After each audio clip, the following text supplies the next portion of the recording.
السلام علیکم میرے محترم سامعین، جیسا کہ آپ جانتے ہیں محرم الحرام کا پہلا عشرہ ہے یہ۔ اس عشرے کی اہمیت کیا ہے، اس کی فضیلت کیا ہے اور یوم عاشور سے کیا مراد ہے، اس حوالے سے سوال پوچھا گیا جناب سید سرفراز احمد شاہ صاحب سے۔ شیخ کامل روحانی اسکالر جناب سید سرفراز احمد شاہ صاحب نے یوم عاشور اور اس کی اہمیت و فضیلت کے حوالے سے بیان کرتے ہوئے فرمایا کہ یوم عاشور کے حوالے سے مختلف مفسرین کی مختلف رائے ہے، مگر دو چیزوں پر اکثر متفق ہیں۔ ان دونوں مکاتب فکر کے مفسرین کا کہنا ہے کہ محرم کا 10واں دن ہونے کے باعث اس کو عاشورہ کہا جاتا ہے۔ دوسرے مکتبہ فکر کے مطابق چونکہ اس روز 10 پیغمبروں پر مہربانیاں اور عنایات ہوئی تھیں، اس لیے اسے یوم عاشور کہا جاتا ہے۔ مسلمانوں سے پہلے بھی یہ دن متبرک جانا جاتا تھا۔ خود اہل مکہ اور قریش 10 محرم کا روزہ رکھتے تھے، حالانکہ اس وقت تک ابھی اسلام کا ظہور نہیں ہوا تھا۔ یہودی بھی 10 محرم کا روزہ رکھا کرتے تھے۔ آپ صلی اللہ علیہ وآلہ وسلم جب مدینہ تشریف لائے تو یہودیوں سے دریافت فرمایا کہ تم 10 محرم کا روزہ کیوں رکھتے ہو؟ انہوں نے جواب دیا کہ اس روز اللہ تعالیٰ نے حضرت موسیٰ علیہ السلام کو فرعون کے چنگل سے نجات دلائی تھی۔ اس پر آپ صلی اللہ علیہ وآلہ وسلم نے فرمایا کہ حضرت موسیٰ علیہ السلام سے ہمارا تعلق تم سے زیادہ ہے۔ 10 محرم کی فضیلت اور اہمیت ان باتوں سے بھی عیاں ہوتی ہے۔ نمبر 1، 10 محرم کو رب تعالیٰ نے یہ زمین و آسمان تخلیق کیے۔ نمبر 2، یہ وہ دن ہے جب رب تعالیٰ عرش معلیٰ پر متمکن ہوا۔ نمبر 3، 10 محرم ہی کو زمین پر پہلی بارش برسی۔ نمبر 4، 10 محرم ہی کو رب تعالیٰ کی پہلی رحمت زمین پر نازل ہوئی۔ نمبر 5، 10 محرم ہی کو حضرت آدم علیہ السلام جنت میں داخل ہوئے۔ نمبر 6، حضرت ایوب علیہ السلام کے دکھ 10 محرم ہی کو دور ہوئے۔ نمبر 7، حضرت داؤد علیہ السلام کی لغزش کی معافی اسی روز ہوئی۔ نمبر 8، حضرت یونس علیہ السلام کو اسی روز مچھلی کے پیٹ سے آزاد کیا گیا۔ نمبر 9، حضرت سلمان علیہ السلام کو جنوں اور جانوروں پر اسی دن حکومت عطا کی گئی۔ نمبر 10، قیامت بھی 10 محرم ہی کو ہوگی۔ نمبر 11، حضرت ادریس علیہ السلام بلند مرتبے پر اسی روز اٹھائے گئے۔ نمبر 12، حضرت عیسیٰ علیہ السلام کی پیدائش 10 محرم کو ہوئی۔ نمبر 13، حضرت عیسیٰ علیہ السلام 10 محرم ہی کو آسمانوں پر اٹھا لیے گئے۔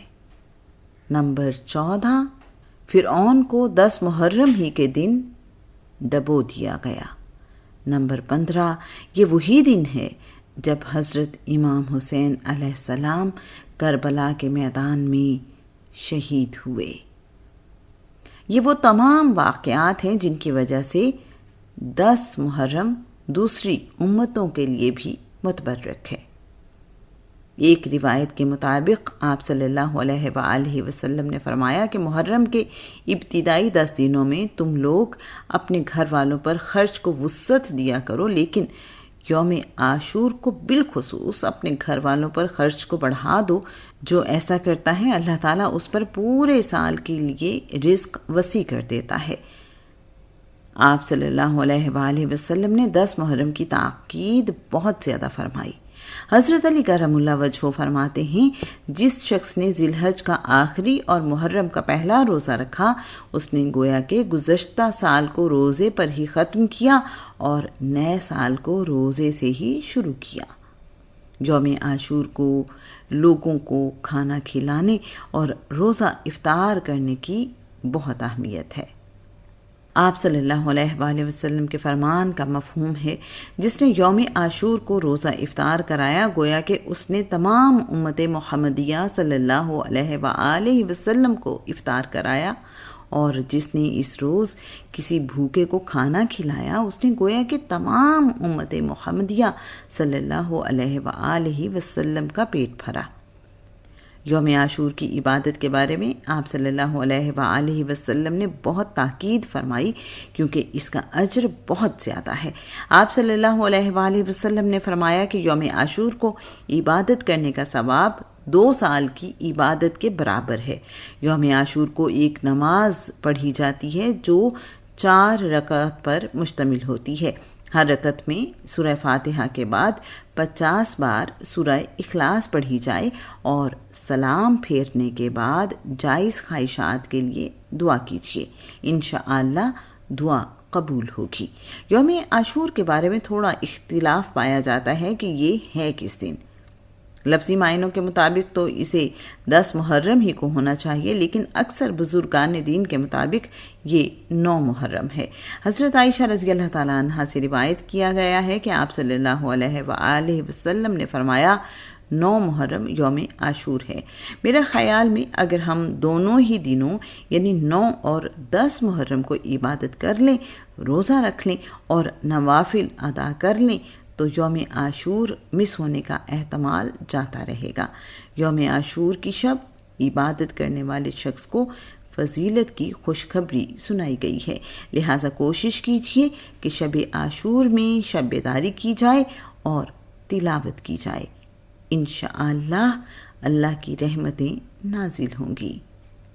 یوم عاشور کو ہم اللہ کے حضور اپنا سر جھکا دیں اور اس سے توفیق مانگیں کہ وہ ہمیں حضرت علی کرم اللہ وجہہ اور حضرت امام حسین رضی اللہ تعالی عنہ جیسی خصوصیات سے نواز دے، اور ہمیں توفیق بخش دے کہ ہم ان دونوں بلند مرتبہ باپ بیٹے کے نقش قدم پر چل سکیں۔ حوالہ کتاب کہہ فقیر، پیج نمبر 160، 161 اینڈ 162۔ میرے اچھے سامعین، ہم نے اس ساری گفتگو سے یہ سمجھا اور جانا کہ یوم عاشور سے مراد 9 محرم بھی ہو سکتا ہے اور 10 محرم بھی، اور چونکہ اس حوالے سے اختلاف ہے تو بہتر ہے کہ ہم 9 اور 10 دونوں دنوں کو افضل جانیں اور اس میں عبادت کا اور روزے کا اہتمام کریں۔ اور دوسرا ہم نے یہ جانا کہ 10 محرم کو بہت سے واقعات ہوئے، جیسا کہ ہم نے بیان کیا، 15 واقعات ہم نے آپ کے ساتھ شیئر کیے، کہ اس حوالے سے بھی اس دن کی اہمیت اور فضیلت بہت زیادہ ہے۔ پھر ہم نے یہ بھی سیکھا اور جانا کہ اس دن دوسروں کو کھانا کھلانے، دوسروں پر خرچ کرنے کی بہت زیادہ اہمیت و فضیلت ہے۔ پھر ایک بہت ہی پیاری بات کہ ہم ان دنوں میں دعا کیا کریں، ہم دعا کریں کہ اللہ پاک جو تیرے ان پیارے بندوں کی خصوصیات ہیں، حضرت علی کرم اللہ وجہہ، حضرت امام حسین رضی اللہ تعالی عنہ جیسی خصوصیات ہمیں بھی عطا کر دے اور ہمیں ان کے نقش قدم پر چلا۔ اللہ کریم ہمیں بھی اپنے خاص الخاص بندوں میں اپنی رحمت، اپنے فضل کے صدقے شامل فرما لے۔ ہم گناہ گاروں پر کرم اور رحم فرما دے۔ بے شک وہ ہر چیز پر قادر ہے، اور بے شک اس کا فضل، اس کا کرم بے حساب ہے، اور وہ جس کو جیسے چاہے نواز دے، وہ جس کو چاہے اپنا فضل عظیم عطا فرما دے۔